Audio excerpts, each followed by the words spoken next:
안녕하세요, 수험생 여러분. 이번 시간은 민법 및 민사특별법 제19강이 되겠습니다. 기본서 교재로는 187페이지. 맨 아래 한가로 4번에 뭐가 나오죠? 인도받아 점유를 하고 있으나 등기를 하지 않는 부동산 매수인의 법적 지위라고 나오죠. 자, 이게 우리 민법에서는 굉장히 중요시 다루는 부분인데요. 좀 난이도가 있어요. 그래서 여러분이 지금 모르는 부분은 들으시면서도 일단 패스하시되 나중에 다시 와서 들을 수 있도록 이렇게 하셔야 돼요. 여기에서는 우리가 관련된 분야가 굉장히 많이 나오는 부분이에요. 자, 그러면 여기 한번 봐봅니다.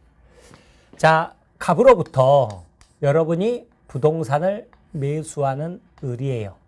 그런데 매수인 을은 어떻게 하라고 그랬어요? 잔금날 등기 서류 플러스 열세까지 동시행하라고 그랬죠. 그래서 등기 서류하고 열세를 받았어요. 받았어요. 그리고 들어가서 살아요. 그럼 뭐 하고 있어요? 여러분은 점유하고 인도를 받았죠. 그죠? 점유하고 인도를 받았단 말이에요. 그런데 이때 등기 서류에는 매도인의 인감증명이라는 게 있는데 인감증명 유효기간이 있습니다. 그래서 3개월 유효기간이 있어요. 3개월 유효기간이 있는데 4개월짜리 인감증명을 받아버린 거예요. 그러면 등기 신청하면 각하시켜버리죠. 그죠? 그러니까 등기가 안 됐을 거라고요. 이 매수인의 법적 지위를 말을 하는 거예요. 그러니까 그냥 등기하지 않는 매수인의 지위가 아니라 인도받아 점유를 하고 있으나 등기를 하지 않는 매수인의 지위, 이것을 말을 하는 거예요. 중요하다고 그랬죠. 그죠? 그러면 등기를 하지 않았으니까 인도받았지만 소유권이 있어요, 없어요? 소유권 없다고요. 그러면 아직 법률적 소유권 누구에게 있어요? 갑에게 있죠. 그죠? 그런데 을은 지금 뭘 하고 있냐면 점유는 하고 있기 때문에 점유권은 있죠. 그죠? 그러니까 물권적 청구권과 관련해서도요.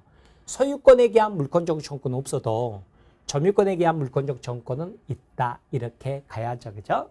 자, 이렇게 가는 거예요. 이렇게 가는 건데 이때 을은 갑에게요. 자, 3개월짜리 인감증명서 조 등기 청구권을 행사할 수 있단 말이에요. 이 등기 청구권은 물청, 채청, 채청이죠. 그렇죠? 왜 그래요? 매매 계약에 기해서 매수인이 매도인에게 청구하는 권리니까 채권적 청구권이란 말이에요. 채권적 청구권이 있죠. 자, 이렇게 가는 거예요. 이렇게 가는 건데 이때 문제는 갑 입장에서요. 갑 입장에서 자, 내가 아직 소유자네. 그런데 너가 점유하고 있다고? 소유권에게서 내 건데 나한테 달라. 물권적 청구권을 행사할 수 있느냐? 그 문제죠. 그죠? 인정해 주겠어요? 안 해주겠어요? 여러분이 을이라고 하더라도요. 이 경우 갑이 내가 소유자네. 열쇠로 넘겨줘. 그러면 뭐라고 하겠어요? 뺨을 한 대 찰싹 때리면서 뭐라고 하겠어요? 빨리 인감증명이나 줘 임마. 그러겠죠. 그죠? 당연히 뭐예요? 소유권에게 물권적 조건 행사 못한다. 그래야죠. 그죠?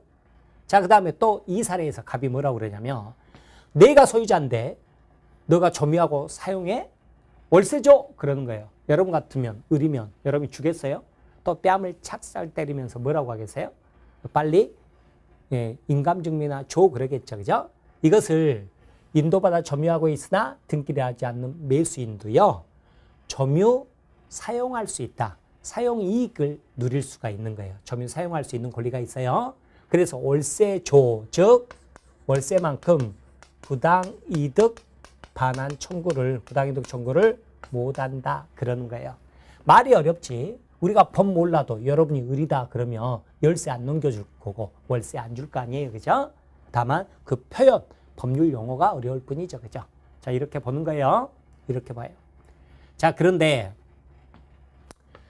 을은 뭐 할 수 있냐면 소유권은 없지만요. 자, 등기를 하지 않는 매수인도 이것을 매도하는 처분 권한이 있다 그러거든요. 처분 권한이 있어요. 그러면 병에게 매매 계약을 맺고 열세는 넘겨줬겠죠. 그죠? 근데 등기는 해줬겠어요? 못 해줬겠어요? 등기는 못 해줬을 거 아니에요. 그죠? 그러면 이 사람도 당연히 어떻게 되겠어요? 소유권이 있어요, 없어요? 없죠, 그죠? 근데 뭐 할 수 있어요? 점유권은 있겠죠, 그죠? 자, 그런데 이제 등기 청구권을 행사할 수 있느냐? 당연히 자기하고 매매 계약 당사자 을에게는 등기 청구권 행사할 수 있잖아요. 근데 을이 등기가 안 돼 있기 때문에 등기 청구권 행사해봤자 소용이 없죠, 그죠? 그러면 현재 등기 명의자 갑에게 직접 등기 청구권을 행사할 수 있느냐? 이것도 이제 네 건데 나한테 달라 채권적 청구권이잖아요. 그러면 어떻게 된다고 그랬어요? 이게 바로 뭐예요? 중간 생략 등기 문제하고 똑같잖아요, 그죠? 자, 그러면 우리 어떻게 공부했어요? 등기하지 않는 자 직접 청구할 수 있느냐? 그러면 3자 합의 있으면 뭐라고 그랬어요? 직접 청구할 수 있다고 그랬죠? 근데 3자 합의 없으면요. 직접 청구 못하고 어떻게 해서 행사해라? 대의해서 행사해라. 이렇게 공부하고 왔잖아요, 그죠? 자, 이렇게 봅니다. 자, 이때 갑도요. 병에게 소유권에 대한 물권적 청구권 행사할 수 있느냐? 못합니다. 왜 그러냐면 대의해서라도 등기 청구권이 있는 자에게 자기가 등기부상 소유자라고 그래서 물청 행사하는 것은 신의성실의 원칙, 신의측이라고 그래요. 신의측에 반한다 그래요. 신의성실 원칙에 반해서 안 된다 그래요. 또 월세 달라고 할 수 있느냐? 안 돼요. 왜요? 병도 점유 사용할 수 있는 권리가 있다고 보거든요. 그래서 부당이득 반환 청구 못한다 그러는 거예요. 자, 이렇게 정리를 하는 거예요. 자, 그런데 우리가 아직 시효취득을 아직 공부를 안 했어요. 시효취득 가가지고도 다시 한번 말씀드릴 건데요.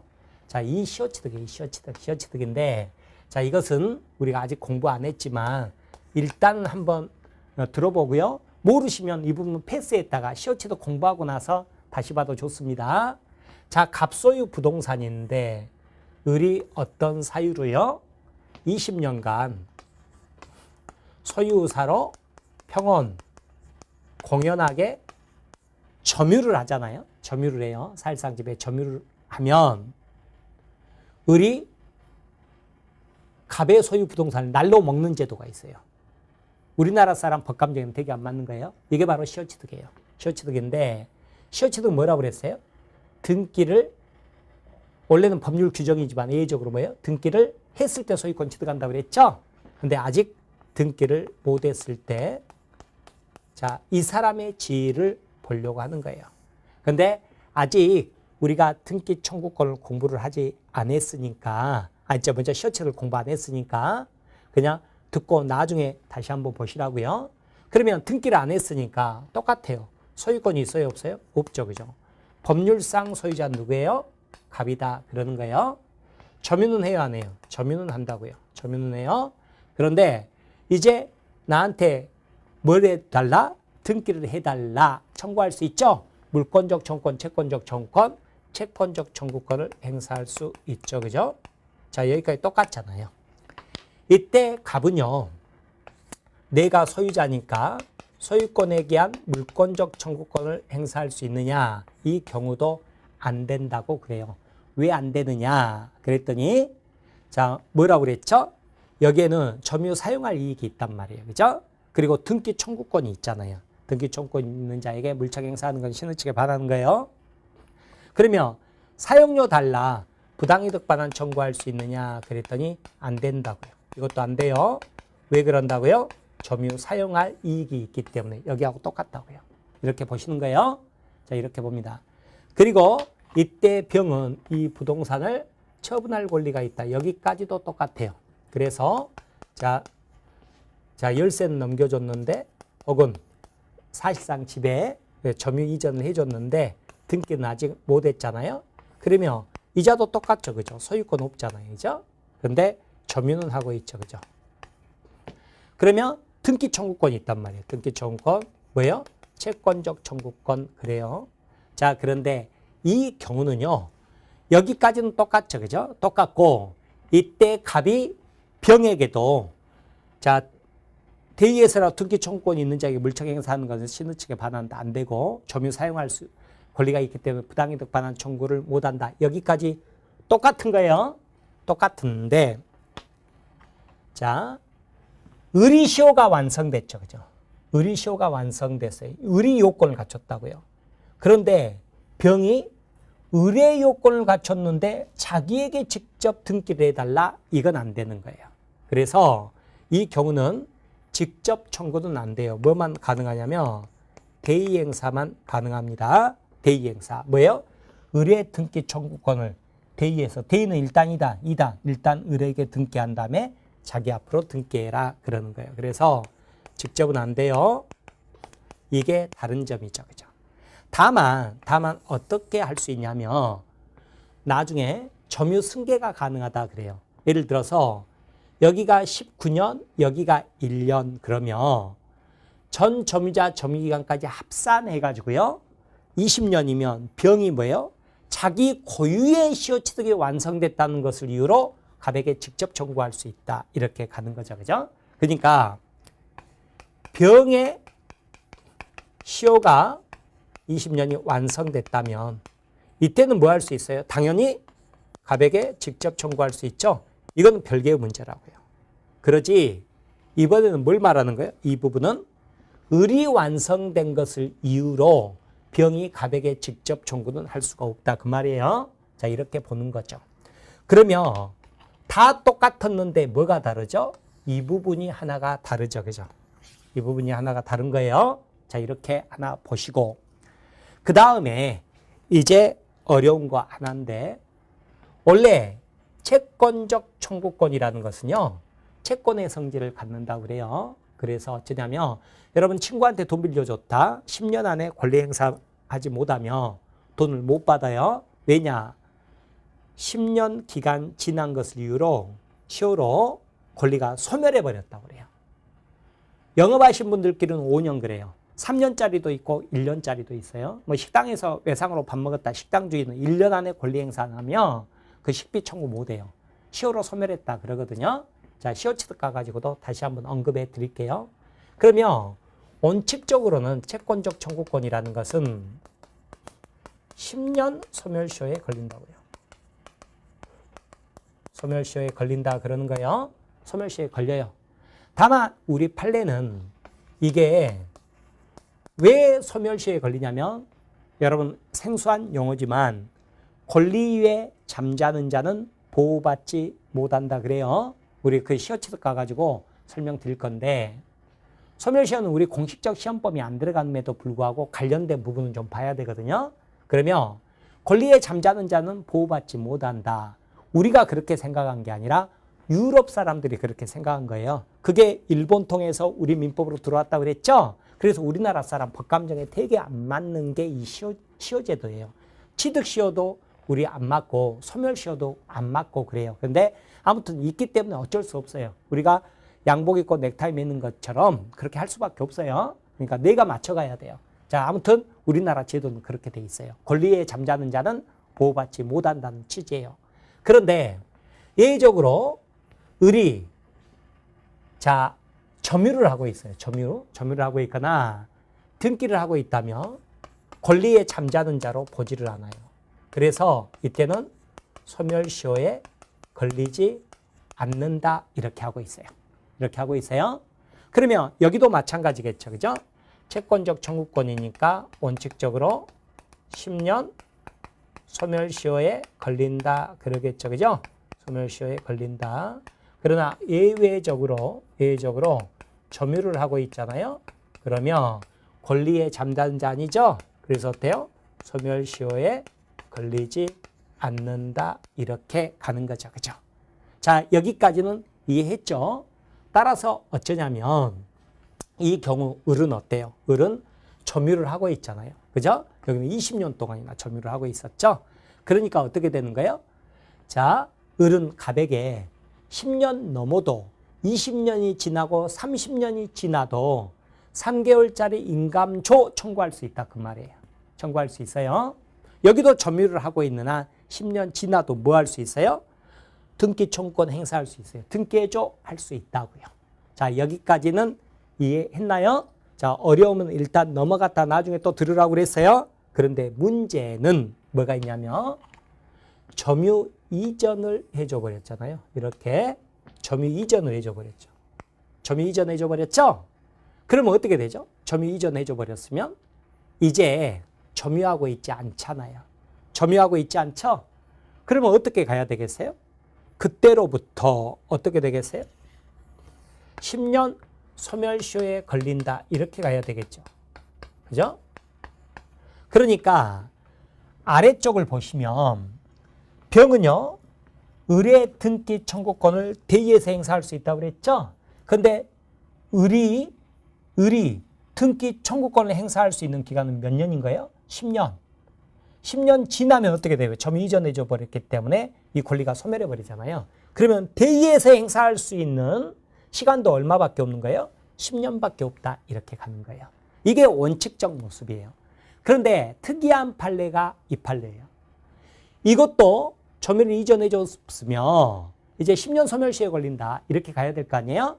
그런데 우리 판례는 뭐라고 하고 있냐면 이 경우는 설령 점유를 이전했다 하더라도 여전히 자기 권리를 행사하고 있다고 봐가지고요. 권리에 잠자는 자 아니다 이랬어요. 그래서 이 경우는 여전히 뭐예요? 소멸시효에 걸리지 않는다 그랬어요. 않는다. 따라서 병은 어떻게 되는 거예요? 직접 청구할 수도 있지만 대의에서 행사할 수도 있다. 이렇게 가는 거죠. 그죠? 10년이 넘어도. 그러면 어느 게 원칙적 모습이죠? 이게 원칙적 모습이죠. 어느 게 예외적 모습이죠? 이게 예외적 모습이죠. 둘 다 시험에 나온 적이 있는데 위의 부분이 더 중요합니다. 그리고 두 개를 비교해서 보세요. 자, 그 다음에 하나 주의하실 거. 아래가 원칙적 모습이라고 그랬는데 자, 점유 이전해 주면 즉시 등기 청구권이 소멸하나요? 아니죠. 그죠? 즉시 소멸하는 게 아니라 그때로부터 10년 소멸시효에 걸린다. 이렇게 보는 거예요. 자, 그러면 자, 이제 인도받아 점유를 하고 있으나 등기를 하지 않는 매수인의 지위 그리고 시효 완성했으나 등기를 하지 않는 자, 시효 완성자의 지위 있죠? 똑같잖아요. 똑같아. 똑같죠. 그죠? 똑같은데 두 군데서 다르다. 첫 번째가 뭐였어요? 자, 병이 갑에게 직접 청구할 수 있느냐. 이 문제가 하나 달랐죠. 그죠?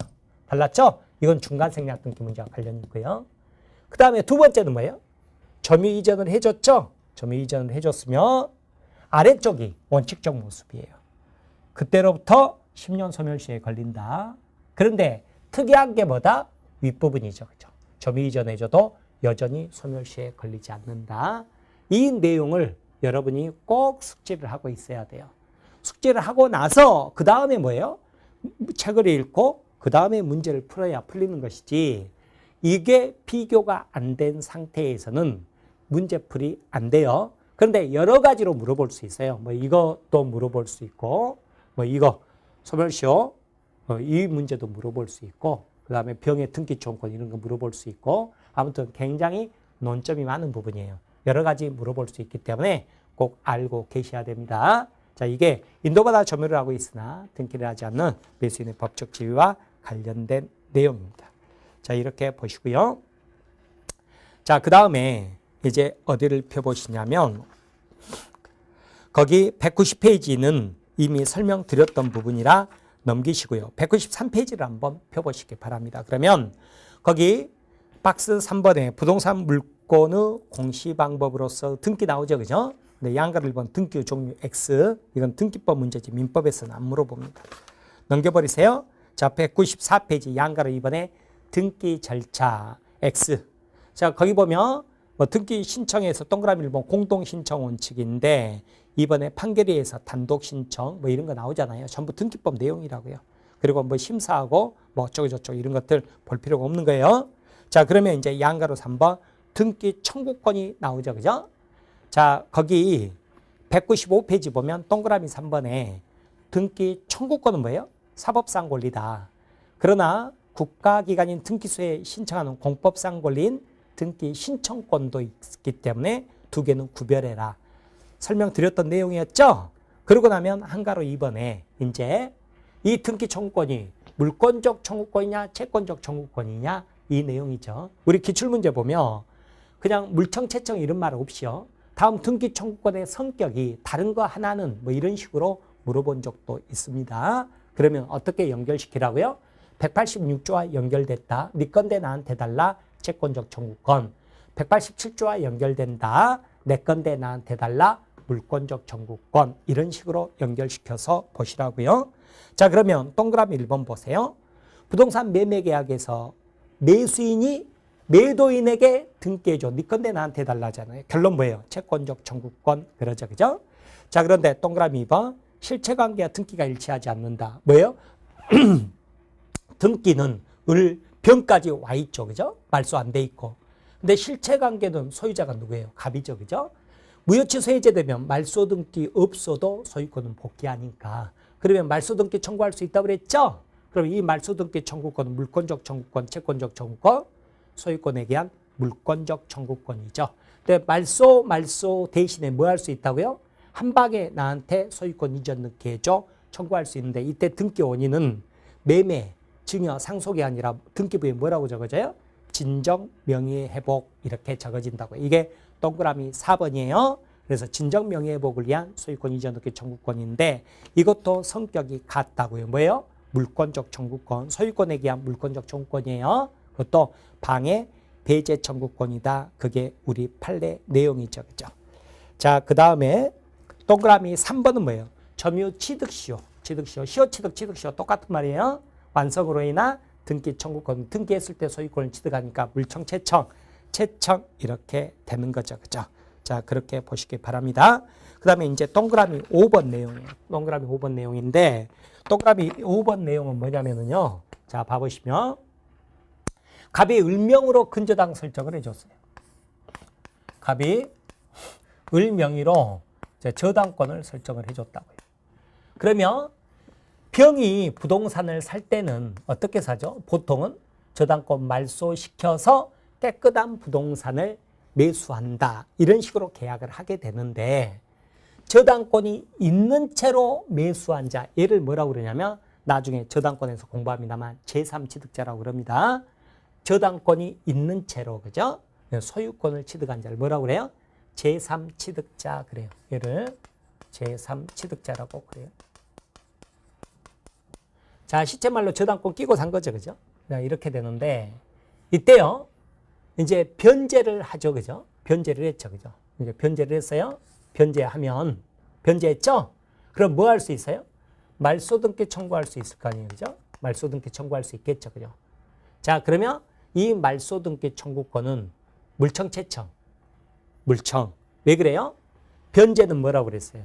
말소 등기 없어도 이미 권리는 소멸했죠. 그죠? 소멸했잖아요.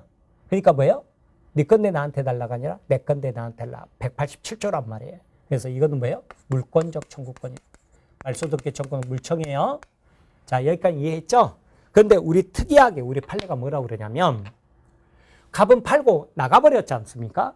그럼에도 불구하고 피담보 채권인 소멸해서 이 저당권이 무효인 경우에는요.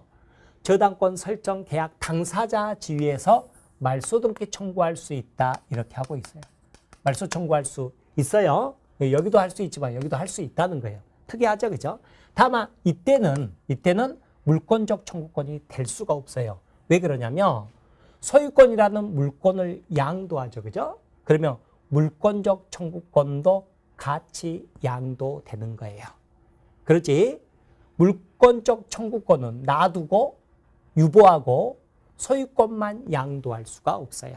그래서 우리 전물청 소물청 공부할 때 소물청 권리자면 소유자인데 양도인 양수인이 있으면 누구라고 그랬어요? 양수인이지 양도인은 될 수 없다. 이렇게 공부했어요.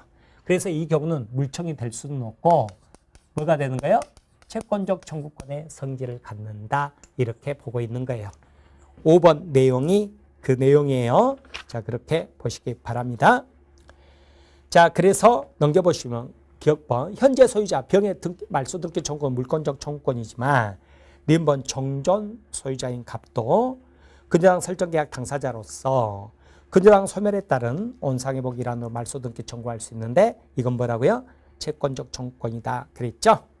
자, 6번 채권 중에서도 등기할 수 있는 권리가 두 가지 있다고. 뭐뭐 있어요? 임차권하고 환매권. 그러면 등기 청구권 행사하는 것은 당연히 뭐겠어요? 채권적 청구권이다. 그렇죠. 그죠? 자, 그 다음에 한가로 3번에 등기 청구권의 소멸시효 나오죠. 그죠?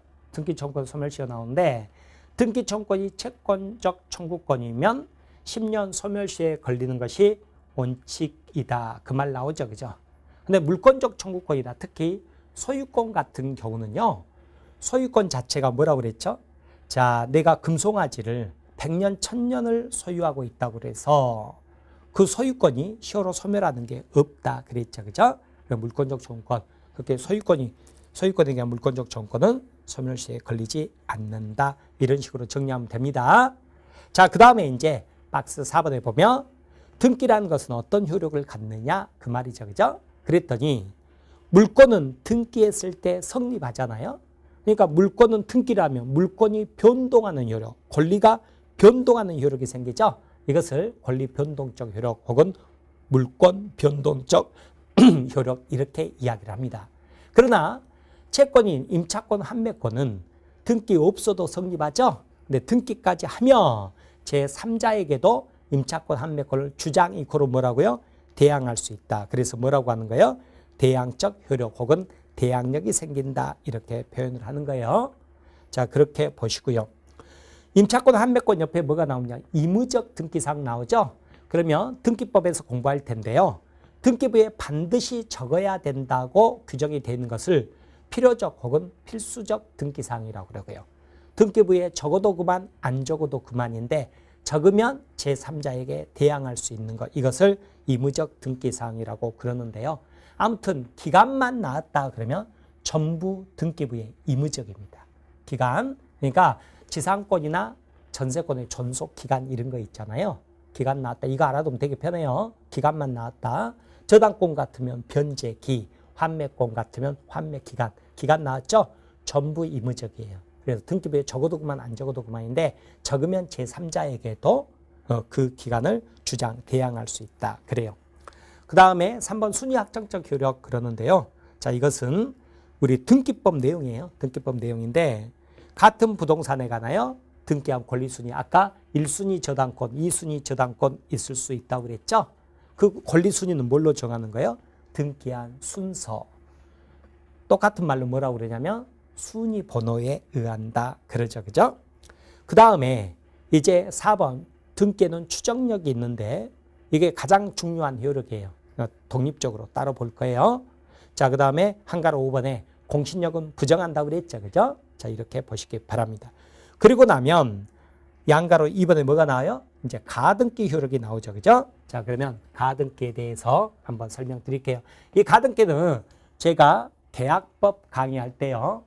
매매에서 매매 첫 시간에 매매 예약이 있었어요. 예약도 가등기 할 수 있다. 그때 한번 설명드린 내용이었어요. 자, 그러면 가등기에 대해서 한번 살펴보죠.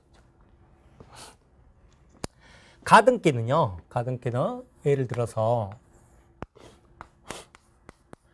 갑에 아파트를 을이 산다. 그러면 어떻게 해요? 계약금 주죠. 그죠? 그리고 계약금 줬다는 영수증이나 그죠? 이런 걸 가지고 있잖아요. 그리고 이제 가등기 안 하잖아요. 그런데 언제 하냐면 예를 들어서요. 건물 100억짜리다. 그럼 계약금만 10% 주면 10억이잖아요. 그럼 매수인 입장에서 불안해서 영수증만 받고는 안 되겠다. 가등기를 해다오 이럴 수 있어요. 그래서 이제 가등기를 하게 돼요. 그러면 여기가 정식 명칭으로는 소유권 이전 청구권을 보존하기 위한 가등기 그래요. 그래서 청구권 보존 가등기라고 그래요. 청구권 보존 가등기예요. 자, 이제 우리 민사특별법 가면 담보가등기라는 게 있거든요. 근데 그것과 구분해 가지고요. 청구권 보존 가등기인데 우리가 흔히 그냥 별말 없이 가등기 그러면 전부 청구권 보존 가등기를 말을 합니다. 담보가등기는 저당권하고 똑같다 이렇게 생각하면 되고요. 그러면 소유권 이전 청구권을 보존하기 위해서 가등기를 할 수 있다고요. 가등기 이렇게 해놓죠. 그죠? 그리고 나서 그냥 이렇게 돼 있는데 왜 나중에 소유권 이전 넣기 할 때 엔터키 치면 한 칸 내려가니까. 근데 칠판은 엔터키가 없기 때문에 제가 여백을 남겨둔다고 그랬죠. 옛날 종이식 등기부는 전부 이렇게 여백 남겨두고 가등기를 했었어요. 자, 그러면 이제 가등기 했죠? 그러면 가등기는 어떤 효력이 있느냐 그랬더니 가등기는 실제법상 어떠한 효력도 없었어요. 여러분 이 등기부를 보면 여러분이 소유자 누군지 아셔야 돼요. 누구? 갑 이렇게 읽어야지 을 이렇게 읽으면 안 된다고요. 아셨죠? 이것을 뭐라고 표현해요? 물권 변동적 효력이 없다 그러는 거예요. 가등기는 물권 변동적 효력이 없어요. 그 다음에 가등기 있다고 하더라도요. 소유자 갑은 병에게 팔 수 있다고요. 팔 수 있어요. 처분을 금지하는 효력도 없다 그러는 거예요. 그리고 가등기는요. 어떤 소유권 이전 등기, 본등기를 청구할 법률 원인이 있죠. 원인가가 존재한다는 추정력도 없어요. 그래서 실제법상 어떠한 효력도 없다 그러는 거예요. 그런데 왜 가등기를 했느냐. 자, 설령 갑이 병에게 팔았다고 하더라도요. 을은 가등기에서 중도금 잔금 치르고요. 소유권 이전 등기를 할 수 있어요. 실제 등기부는 소유권 이전 이렇게 적어져요. 그런데 이것을 강의 편의상 제가 가등기하고 비교해서 본등기라고 적는 것뿐이에요. 이게 바로 소유권 이전 등기예요. 소유권 이전 등기 본등기예요. 자, 이렇게 할 수 있다고요. 이렇게 할 수 있으면 자, 병의 등기는 뭐예요? 가등기 이후에 있었던 등기죠. 그죠? 가등기 이후 등기. 혹은 가등기하고 본등기 중간에 있었다. 그래서 중간에 갑이 병에게 처분한 등기예요. 중간 처분 등기예요. 자, 가등기 이후의 등기인데 이 등기는 등기관이 전부 직권으로 말소해버려요. 왜 직권으로 말소하느냐 그랬더니 여기 선 안 넘어갔죠. 그죠? 무슨 말이냐면 소유권 이전 등기 본등기 순위는 가등기 순위에 의한다. 그래요. 그래서 순위가 소급하는 효력이 있어요. 과거로 돌아간다. 그래요. 이것을 이제 순위 보존적 효력 그래요. 순위 보존적 효력. 순위를 보존한다. 그러죠. 그죠? 순위 보존적 효력인데 보존적 효력 이걸 과거로 소급한다. 이렇게 표현해요. 뭐만? 순위만. 그러면 을은 몇 순위자예요? 2순위자. 병은 3순위자. 그래서 순위 보호가 빠른 을이 소유권 취득하고 병은 직권말소 이렇게 되는 건데요. 자, 봐보시면 뭐하고 혼동하면 안 되냐면 A에서 B 앞으로 소유권 이전 등기, B에서 C 앞으로 소유권 이전 등기. 순위 보호가 빠른 A가 소유자다. 이렇게 읽으면 안 돼요. 이건 뭐냐면 A에서 B로, B에서 C로. 우리는 소유권 이전에도 전에 듣게 말소 안 한다고 그랬잖아요. 그러면 여러분은 어떻게 읽어야 돼요? C가 소유자다. 이렇게 읽어야 된다고요. 여러분 제가 잠깐 저번에도 언급했지만 합격자 모임 갔더니 벌써 소속 공인중개사로서 취직한 분이 계시던데 그때 면접 볼 때 거기 부동산 사장님이 등기부 보면서 이 등기부상 소유자 누굽니까? 하고 물어보셨대요. 등기부 읽을 줄 아는지. 공인중개사 기본이잖아요. 그래서 이렇게 읽을 줄 아셔야 돼요. 말소 등기 안 돼 있어요. 이전 받아서 C가 소유자다. 이렇게. 근데 이 경우는요. 갑에서 을로 을에서 병이 아니잖아요. 갑에서 을, 갑에서 병이에요. 두 번 팔아먹은 거란 말이에요. 그럼 누가 소유자냐? 그랬더니 을하고 병하고 소유권 충돌하는데 그때는 순위번호가 빠른 것이 소유자가 되니까 병은 직권으로 말소한다는 거예요. 그러니까 가등기는 왜 하는 거예요? 바로 이 순위를 보존하기 위해서 하는 거죠. 그죠? 다만 자, 가등기는 3월 1일 날 했고요. 중간 처분 등기는 4월 1일 날 했고요. 본등기 5월 1일 날 했어요. 언제 소유권 취득해요? 5월 1일 날 소유권 취득한 거예요. 소유권 이전 등기 했을 때. 이게 실제로는 뭐라고 적어진다고요? 소유권 이전 등기 이렇게 적어진다고 그랬죠? 이걸 이제 본등기라고 하니까 등기했을 때 소유권 취득하잖아요. 즉 순위만 가등기시로 소급할 뿐이지 물권 변동 시기까지 가등기로 소급한다 안 한다? 안 한다 그 말이죠. 그죠? 자, 이 말은 뭔 말이냐면 자, 어떻게 된 거냐면 자, 가등기 있어도 소유자는 갑이잖아요. 3월 달까지는. 그런데 병이 이전 받았죠. 그러면 4월 1일부터 5월 1일까지는 병이 소유자였다는 뜻이에요. 그리고 5월 1일부터 을이 소유자가 된 거죠. 그죠? 따라서 을은요. 내 부동산인데 너가 왜 한 달 동안 소유자인 것처럼 점유 사용하고 있었어. 월세 줘. 부당이득 반환 청구할 수 있다 없다? 없다. 만약에 소유권 취득 시기가 소급한다면 3월 1일부터 병이 소유자인데 을이 소유자인데 병이 점유 사용했으니까 월세 달라고 할 수 있잖아요. 근데 을은 5월 1일부터 소유자이기 때문에 그 전에 소유자 병에게 한 달간 사용료 부당이득 반환 청구 못한다. 그 뜻이 되는 거예요. 자, 이렇게 보시기 바랍니다. 자, 그 다음에 이때 을은 누구에게 본등기를 청구하느냐 그 말이죠. 그죠? 그랬더니 이 경우는요. 법리상으로는 병이 가등기 끼고 샀으니까 병에게 행사해야 맞아요. 그런데 직권 말소될 사람에게 행사해봤자 실익이 없잖아요. 그래서 누구에게 행사한다? 원래 가등기 의무자에게 행사한다. 그러는 거예요. 자, 이렇게 공부하는 것이 가등기의 이제 기본적 내용이에요. 여기서 플러스하면 자, 등기법에서 나오는데 민법에서 물어봅니다. 아주 중요한 판례인데 가등기 팔아버릴 수 있어요. 무슨 등기 형식으로? 부기등기 형식으로. 그러니까 가등기 자체를요. 2-1 자, 가등기 이전 이렇게 할 수 있다고요. A에게. 자, 그런 내용도 있어요. 그건 꼭 아셔야 돼요. 꼭 아셔야 되고요. 그 다음에 자, 갑에게 청구한다. 이것을 뭐하고 비교해서 한번 보시냐면 우리 환매 공부하고 있잖아요. 갑이 소유자죠.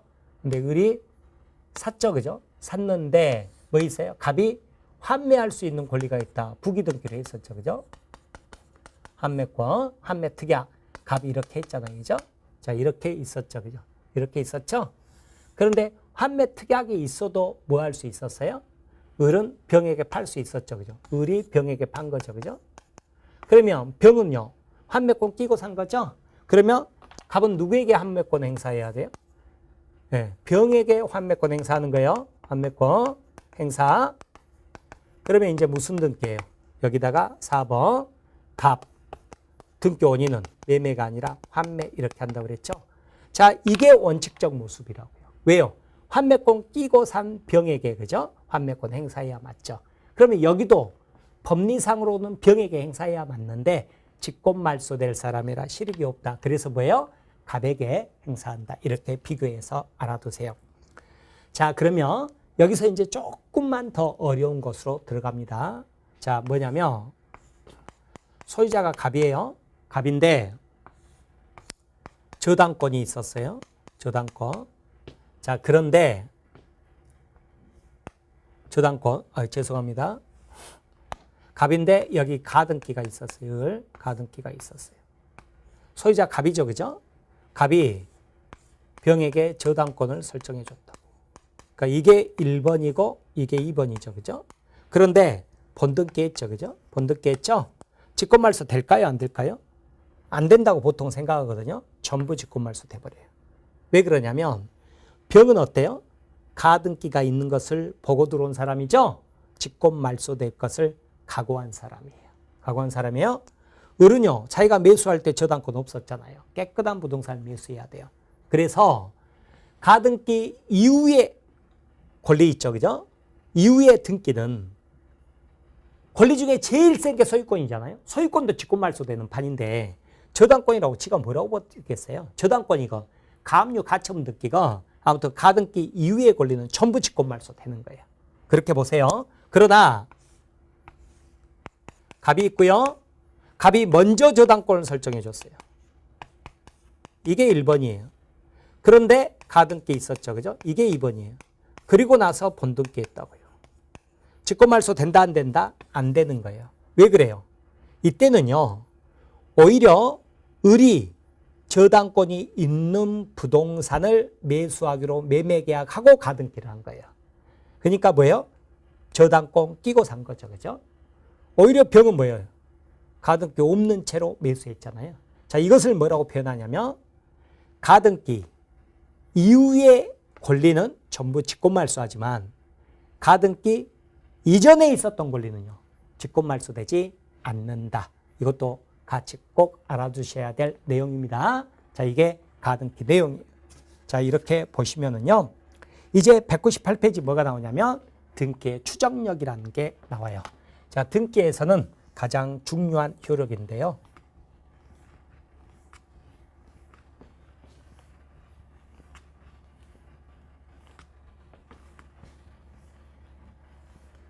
자, 등기의 추정력이 뭐냐 그랬더니요. 자, 등기라는 것은 실체관계 부합해야 되는데 특히 실체적 권리관계에 부합해야 된다. 그래요.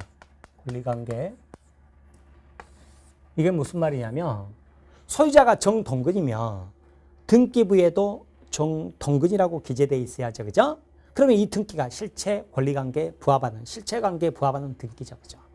근데 반대로 우리는 등기가 정동근으로 돼 있잖아요. 그러면 권리자가, 진짜 권리자가 정동근이구나 하고 추정해준다 이렇게 말을 해요. 이걸 바로 등기의 추정력이라고 그러고요. 등기의 추정력은 결국은 뭐냐면 입증 책임의 문제다 그래요. 증거를 제시할 책임, 입증 책임의 문제다 이렇게 표현을 합니다. 자, 이게 뭔지를 한번 보려고 하는 거예요. 자, 봐보시면 먼저 보존 등기가 있고요. 보존 등기 이렇게 있고 그 다음에 소유권 이전 등기 이렇게 있어요. 이렇게.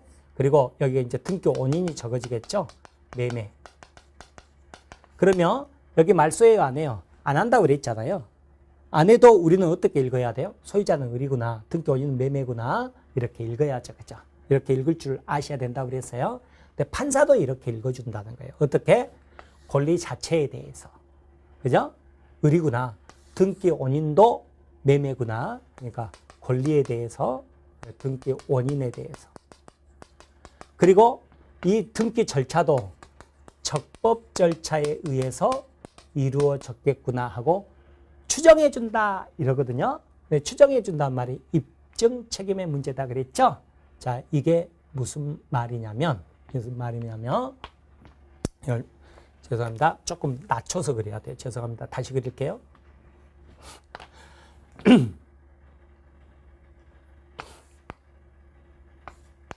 자, 보존 넣기가 소유권 이전 넣기 을, 등기 원인 매매 그랬죠. 그죠? 그럼 판사도 권리 자체에 대해서, 그 다음에 등기 원인에 대해서, 자, 그 다음에 등기 절차도 전부 적법 절차에 의해서 이루어졌다, 추정한다 그랬는데 이게 결국은 입증 책임이란 문제다 그랬는데 이게 무슨 말이냐 그랬더니 A가 을을 상대로 소송을 제기했어요. 이 부동산 갑으로부터 내가 샀는데 을이 서류 위조해서 자기 앞으로 등기를 했다. 말소해달라. 말소 소송을 제기한 거예요. 그러면 A가 원고가 되고 B가 피고가 돼서 법정에 갔겠죠. 그죠? 자, 그랬을 때 을은 자기 앞으로 등기가 돼 있다 그러면 등기부 등본 한 장만 아무 소리 말고 법정에 딱 제출해 버리면 돼요. 그럼 판사가 어떻게 읽어줘요? 소유자는 을이구나, 등기 원인은 매매구나, 절차도 전부 적법 절차에 의해서 이루어졌구나 하고 추정을 해줘요. 추정을 해주기 때문에 이를 내용을 부정하는 사람이 누구죠? 상대방 A죠. A가 아니라는 증거를 제시할 책임이 있다. 이것을 입증 책임을 진다. 이렇게 표현을 합니다. 그런데 증거를 제시하면 될 거 아니냐 할지 모르지만 실제 소송 사례에서는요. 여러분이 A라고 하더라도요. 을이 위조 서류로 등기했다는 것을 어떻게 증명하지 굉장히 난감해요.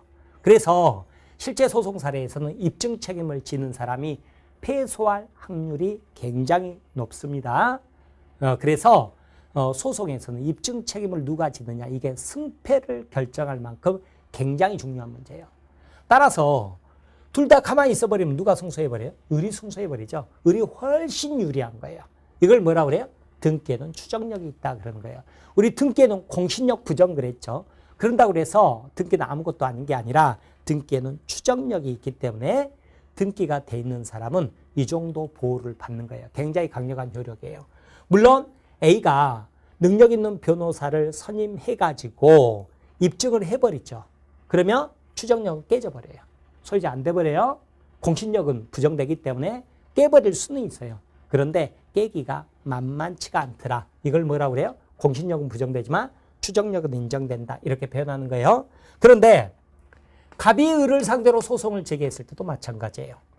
나는 판 적이 없다. 그런데 서류 위조해서 등기했으니까 말소해달라. 소송 제기하죠. 갑이 원고, 을이 피고가 됐다. 을은 등기부 등본 한 장처럼 누가 다 입증해야 돼요?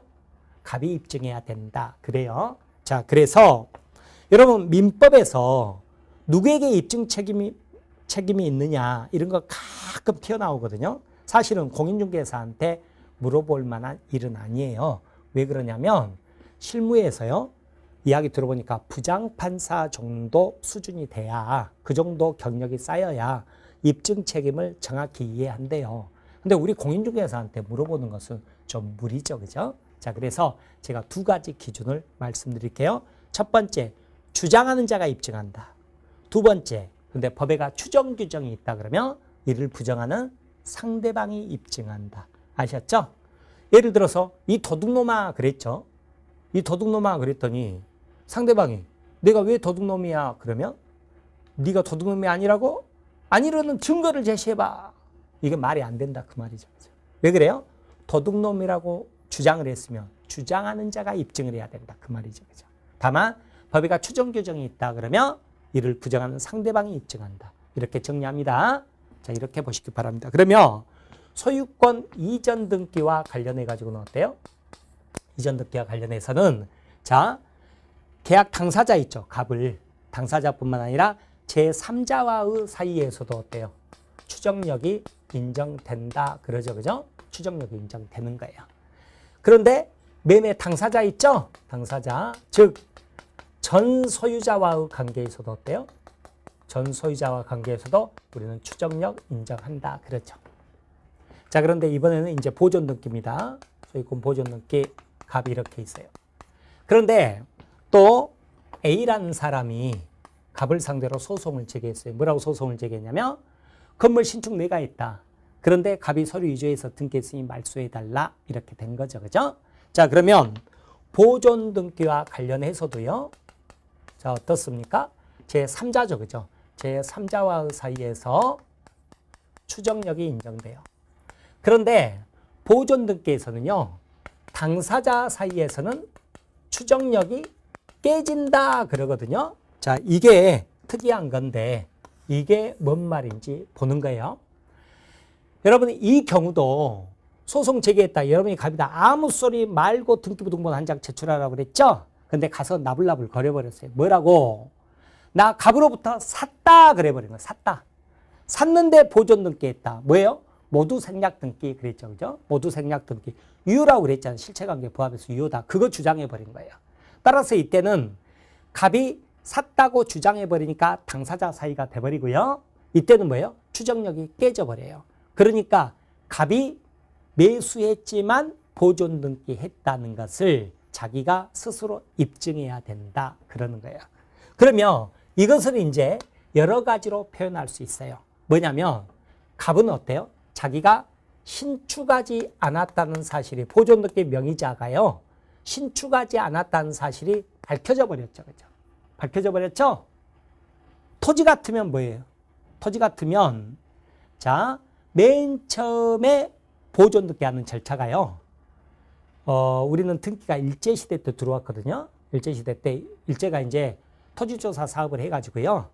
소유권 소유자들 신청해 그렇게 해가지고 신청한 사람 중에 3분의 1만 인정해줘요. 3분의 2는 다 뺏어가 버려요. 그러려고 이제 토지조사 사업을 했었는데 아무튼 그때 보존 등기 절차를 사정 절차라고 그래요. 사정 절차. 그런데 보존 등기 명의자가 사정받지 않았다는 사실이 밝혀져 버렸다 그러면 똑같은 말이라고요. 건물 같으면 신축하지 않았다는 사실이 밝혀졌다. 토지 같으면 사정받지 않았다는 사실이 밝혀졌다. 두 가지 합쳐서 뭐라고 그래요? 원시 취득하지 않았다는 사실이 밝혀졌다. 그 말이잖아요. 그죠? 원시 취득하지 않았다는 사실이 밝혀졌다. 또 아까 뭐라고 그랬죠? 갑으로부터 매수했으나 보존 등기를 주장하는 거죠. 그런데 전 소유자는 어때요? 나는 판 적 없다. 양도 사실을 부인할 때. 양도 사실 부인할 때 다 똑같은 표현이라고요. 이때는 추정력 깨진다. 그래요. 자, 그런데 자, 여러분 봐보니까 어떻습니까? 이전 등기가 보존 등기보다 추정력 범위가 더 높죠. 왜 그러냐면 여러분 등기법 공부할 때 소유권 이전 등기는 공동신청 원칙 이렇게 공부하잖아요. 그래서 위조의 위험이 적어요. 추정력 범위가 넓어요. 그런데 보존 등기는 건물 신축하고 누구하고 같이 갈 사람이 없어요. 단독 신청이거든요. 위조의 위험이 커요. 그래서 추정력 범위가 좁다. 이렇게 알아두세요. 또, 자, 지금 소유자가 있죠. 그죠? 소유자가 예를 들어서 A라고 있는데 국민은행에 1억 원 빌리고 저당권을 설정해 준 상태예요. 그런데요. A는 변제를 주장해요. 변제를 주장하는 거예요. 주장하는데 국민은행은요. 변제 못 받았다고 그러는 거예요. 그렇게 해서 둘이 싸움이 붙어서 법정에 왔죠. 그러면 등기가 돼 있는 국민은행은 어때요? 등기부 등본안장만 딱 제출하는 거예요. 그러면 변제했다고 추정해요? 변제 안 했다고 추정해요? 안 했다고 추정하는 거예요. 즉 피담보채권, 담보물로 씌어있는 채권을 뭐라고 그랬죠? 피담보채권이라고 한다고 그랬죠? 이 피담보채권이 존재한다고 추정이 되는 거예요. 추정이 돼요? 그 말은 뭔 말이에요? 변제를 주장하는 자, 누구? A가 뭘 해야 돼요? 입증해야 된다. 그 말이 되는 거죠. 그렇죠? 자, 이 내용입니다. 다만 자, 이런 경우는 변제할 때 어때요? 거래 내역이 다 전산망이 있어버리겠죠?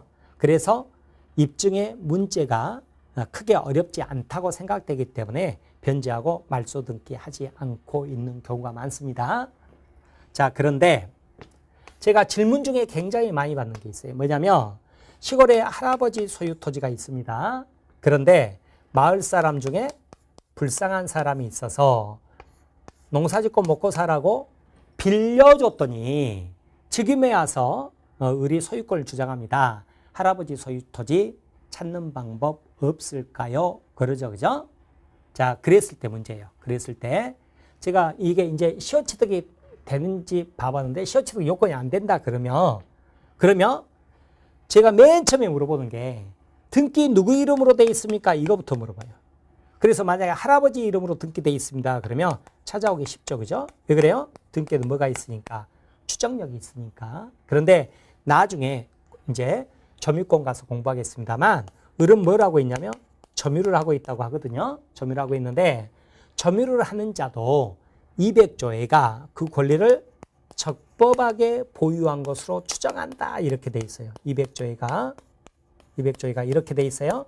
그러면 나도 추정력이 있으니까 너가 입증해 그래버리면 문제 해결이 안 되잖아요. 그래서 부동산에 대해서만큼은 우리 판례가 등기의 추정력만 인정하고요.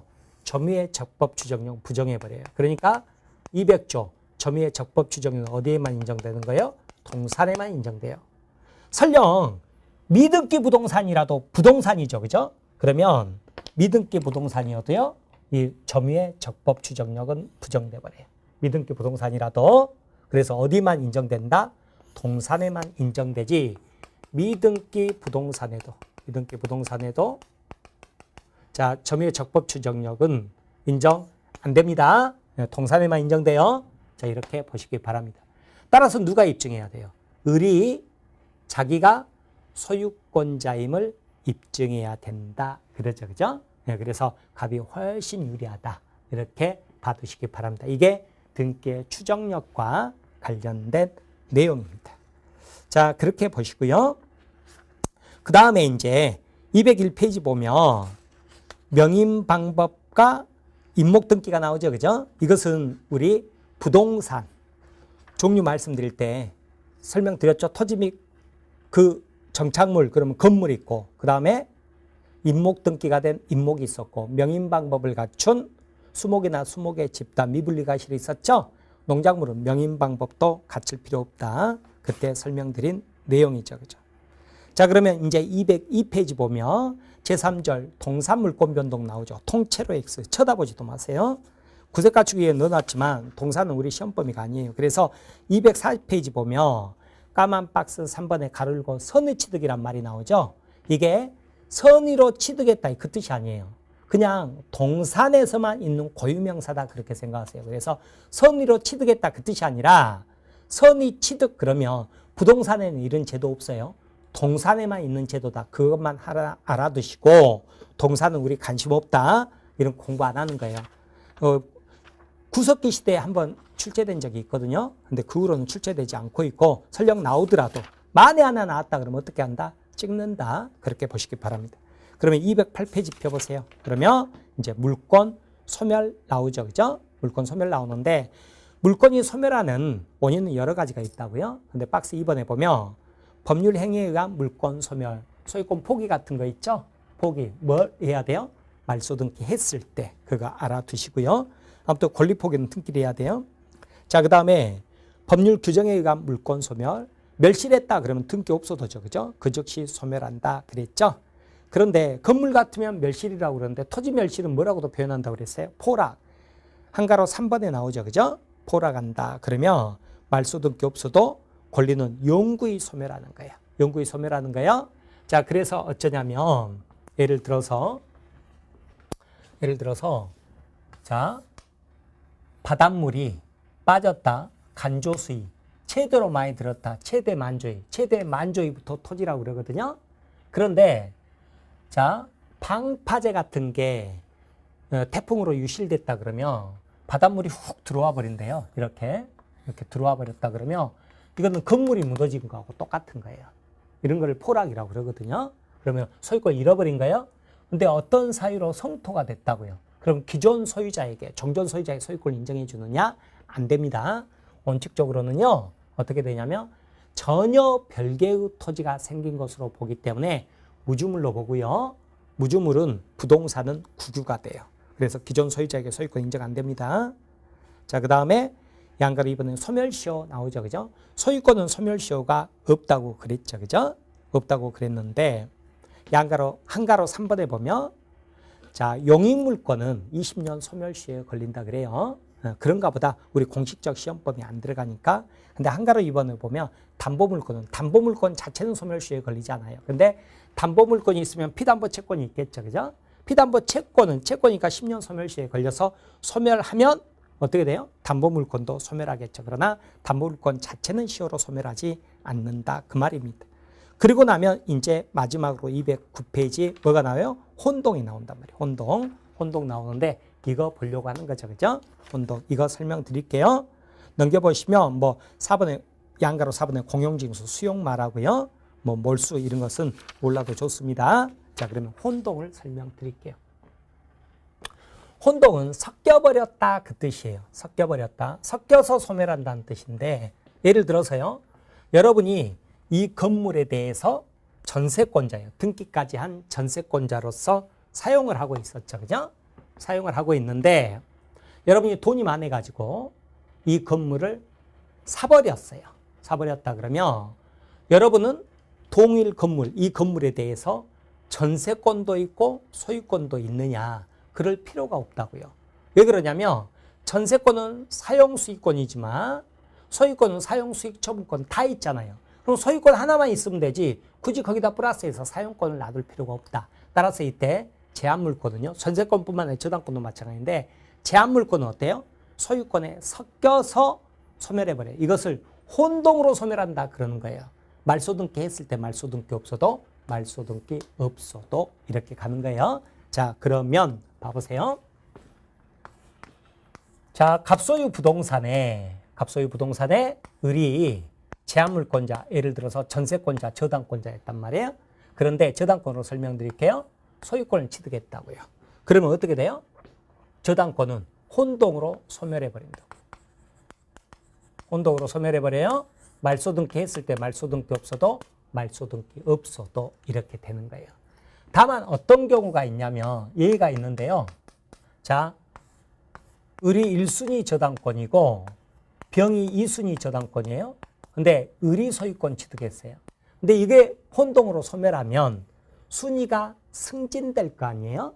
그러면 순위가 승진되는 것을 막기 위해서 이 경우는 어떻게 되냐면 예외적으로 혼동으로 소멸하지를 않아요. 순위 승진을 막기 위해서. 그러면 이제 어떻게 되느냐면 병이 자, 을이 돈을 안 갚죠. 그죠? 채무자가 돈을 안 갚는다. 채무자가 승계했을 수도 있고 채무를 승계했을 수도 있고 안 했을 수도 있는데 아무튼 채무자가 변제를 안 한다 그러면 누구 부동산이 경매로 넘어가 버려요? 을의 부동산이 경매로 넘어가 버리죠. 그죠? 그러면 을은 어떻게 돼요? 배당절차 참가할 수 있어요. 왜요? 자기가 1순위자니까. 1순위자로서 배당받고 병이 2순위자로서 배당을 받는 거예요. 자, 이게 예외 1번이에요. 예외 1번. 자, 그런데 이것과 비교해서요. 갑이 있고 1순위 저당권자가 있고 2순위 저당권자가 있는데요. 2순위 저당권자가 소유권을 취득했다고요. 자, 그랬을 때는 이건 그냥 혼동으로 소멸하는 거예요. 순위 승진할 사람이 없으니까 말소등기야 말소등기 없어도 말소등기 없어도 그러는 거예요. 그런데 자, 이번에 봐보세요. 소유자가 갑인데요. 여러분 우리 지상권이나 혹은 전세권을 목적으로 한 저당권 설정 등기 제가 부동산 강의 드릴 때 물권의 객체에는 부동산 물건뿐만 아니라 권리가 있다 그렇게 말씀드릴 때 강의 드렸어요. 이거 부기등기를 어떻게 하냐면 지상권이나 전세권만 되는데 지상권 전세권 목적 저당권이 가능한 거예요. 이렇게 등기가 돼 있으면 여러분은 어떻게 읽어야 돼요? 누가 누구에게 돈 빌린 거죠? 을이병에게 돈 빌린 거죠. 그러면서 자기 지상권 전세권을 담보물로 제공했으니까 을이 변제를 안 하면 병은 뭘 경매로 넘겨버려요? 지상권 전세권을 경매로 넘겨버리는 거예요. 자, 그런데 을이 소유권을 취득했다. 그랬을 때 이게 혼동으로 소멸하느냐? 이게 혼동으로 소멸해버리면 주등기가 없는데 부기등기가 존재할 수가 없겠죠. 그래서 이것도 소멸해버리거든요. 그러면 안 되겠죠. 그죠? 즉 이처럼 제한물권이요. 타인 제3자의 권리의 목적일 때는 혼동으로 소멸한다 안 한다? 안 한다. 혼동으로 소멸하지 않습니다. 자, 이게 뭐예요? 예외 2번이에요. 예외 2번. 이렇게 알아두세요. 자, 여기까지만 하는데 나중에요. 여러분이 공부를 더 하고 나서 자, 그때 한번 보세요. 뭐냐면 지상권, 전세권도 물권이니까 양도 자유가 있거든요. 그래서 병에게 이전을 했다고요. 병에게 이전했어요? 이전했죠? 이전했다. 자, 그랬을 때는 병이 어떻게 되죠? 자기 지상권, 전세권에 자기가 저당권자다. 또 이럴 필요가 없잖아요. 그래서 이때는 어떻게 되느냐면 자기의 물건의 저당권은 어떻게 되는 거예요? 혼동으로 소멸한다. 이렇게 되는 거죠. 그죠? 말소등기 없어도. 자, 이렇게. 이 빨간 것은 나중에 추가로 공부하시기 바라요. 지금은 이렇게 하얀 글씨하고 노란 글씨까지만 여러분이 보시는 것으로도 여러분이 충분합니다. 자, 이게 혼동 내용이에요.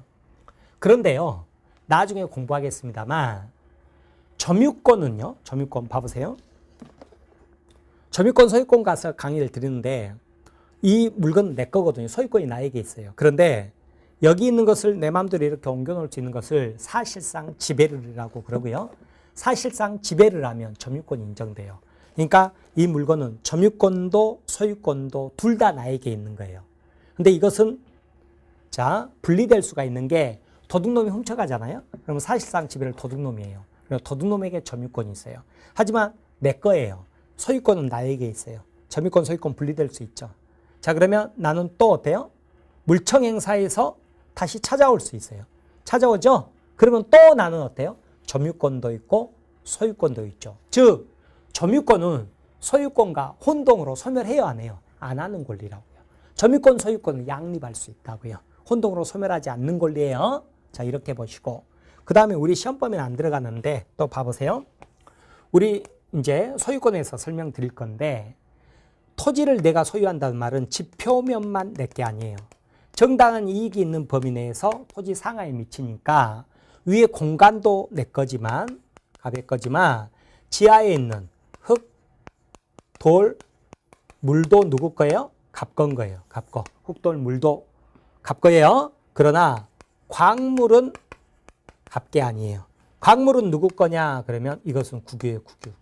국유라서 갑이 광물을 채굴 하고 싶다 그러면 광호권이 필요해요. 광호권이. 그러니까 자기 소유 토지에 소유권이 있으면서 자기 소유 토지에 광호권이 있을 수 있다 없다? 있다. 즉 무슨 말이에요? 광호권은 소유권과 혼동으로 소멸하는 권리가 아니다. 그 말이죠. 그죠? 자, 이렇게 보세요. 보시면 돼요. 자, 그래서 거기 그 말이 이제 210페이지에 한가로 4번. 성질상 혼동으로 소멸하지 않는 권리 나오죠. 그죠? 그럼 동그라미 1번 점유권, 동그라미 2번 광호권 이렇게 나오는 거예요. 자, 그 전에 있는 그 글은요. 여러분이 지금 먼저 읽는 게 아니라 이것을 숙지하고 나서 책을 읽어야 그래야 여러분이 이 책이 읽힙니다. 그리고 이제 확장해 보면 임차권도 대항력에 있는 임차권, 등기한 임차권도 마찬가지겠죠. 임차권자가 소유권 취득했다 혼동으로 소멸할 거 아니에요. 그런데 자, 임차권이 대항력에 있는 임차권, 득기한 임차권이 있고 후순위 저당권자가 있죠. 이때는 소유권 취득에 혼동으로 소멸해야 하네요. 안 한다. 뭐 이런 것들을 이제 살붙여서 공부하게 되는 거죠. 그죠? 자, 그렇게 보시기 바랍니다. 자, 그렇게 보시는데 거기 한가로 5번에 보면 혼동의 효과 동그라미 1번 나오는데요. 자, 혼동으로 이렇게 소멸했죠. 그죠? 혼동으로 소멸했는데 자, 이 소유권 취득이 무효래요. 이 소유권 취득이 무효예요. 무효다 그러죠. 그죠? 무효다 그러면 어떻게 돼요? 혼동으로 소멸했던 임차권 혹은 저당권은 어떻게 되겠어요? 부활한다. 이렇게 가야죠. 당연한 내용입니다. 자, 이렇게 보시면 우리 몇 페이지까지 끝났냐면 212페이지까지 끝났습니다. 210페이지까지. 자, 이러면 어디가 끝난 거예요? 물권법 총칙 부분이 끝났죠. 그죠? 자, 다음 시간에는 점유권, 소유권을 강의 드리는데요. 이 점유권, 소유권은 꼭 묶어서 한꺼번에 봐야 됩니다. 한꺼번에 봐야 되기 때문에 오늘 점유권 보고 내일 소유권 보면 안 되거든요. 그래서 제가 강의를 오늘 강의는 이것으로 마치고요. 그 다음에 지금 점유권만 살짝 하고 또 소유권 하면 여러분 일주일 떨어져 가지고요. 지금 공부하신 분들은 나중에 꼬여버려요. 그래서 점유권, 소유권은 같이 강의를 해야 되기 때문에 제가 다음 주에 강의를 드리도록 할게요. 자, 이렇게 해서 오늘이 17, 18, 19강이죠. 지금 여기가 19강이죠. 그죠? 19강 강의는 마치도록 하겠습니다. 수험생 여러분 대단히 수고 많으셨습니다. 감사합니다.